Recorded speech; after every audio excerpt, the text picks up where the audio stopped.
नमस्कार।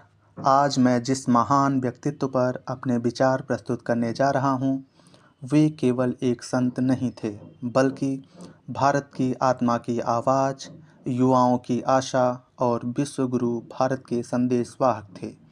मैं बात कर रहा हूँ स्वामी विवेकानंद के बारे में।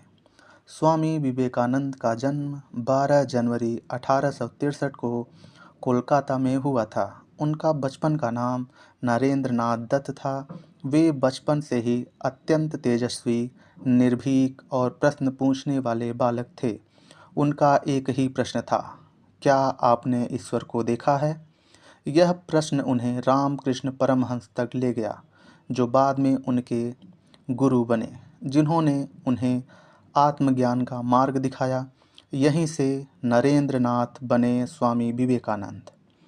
साथियों, 11 सितंबर 1893 को अमेरिका के शिकागो धर्म सम्मेलन में जब स्वामी विवेकानंद ने कहा, sisters and brothers of America, तो पूरा सभागार तालियों की गड़गड़ाहट से गूंज उठा। उस एक वाक्य ने भारत को गुलामी की मानसिकता से उठाकर विश्व मंच पर खड़ा कर दिया। उन्होंने दुनिया को बताया कि भारत केवल धर्मों की भूमि नहीं है, बल्कि सहिष्णुता, मानवता और वसुधैव कुटुंबकम की भूमि है। युवाओं के लिए स्वामी विवेकानंद की सबसे प्रेरणादायक यह है कि उन्होंने कहा, उठो, जागो और तब तक मत रुको जब तक लक्ष्य प्राप्त ना हो जाए।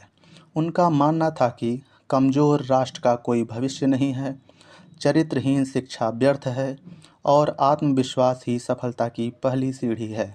वे चाहते थे कि भारत का युवा मजबूत शरीर, निर्भीक मन और उच्च चरित्र वाला हो। स्वामी विवेकानंद के लिए धर्म का अर्थ था केवल पूजा पाठ नहीं, बल्कि मानव सेवा। गरीब, शोषित और पीड़ित मानव की सेवा को उन्होंने ईश्वर की सच्ची उपासना माना। इसी विचार से जन्म हुआ रामकृष्ण मिशन की, जो आज भी शिक्षा, स्वास्थ्य और सेवा के क्षेत्र में कार्य कर रहा है। आज जब भारत युवा राष्ट्र है, आज हम आत्मनिर्भर भारत की बात करते हैं, तो स्वामी विवेकानंद के विचार और भी अधिक प्रासंगिक हो जाते हैं।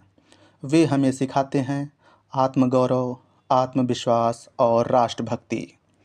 अंत में मैं यही कहना चाहूँगा कि स्वामी विवेकानंद केवल इतिहास नहीं हैं, वे भविष्य का मार्गदर्शक हैं। यदि भारत को विश्वगुरु बनना है, तो हमें विवेकानंद को पढ़ना नहीं, जीना होगा।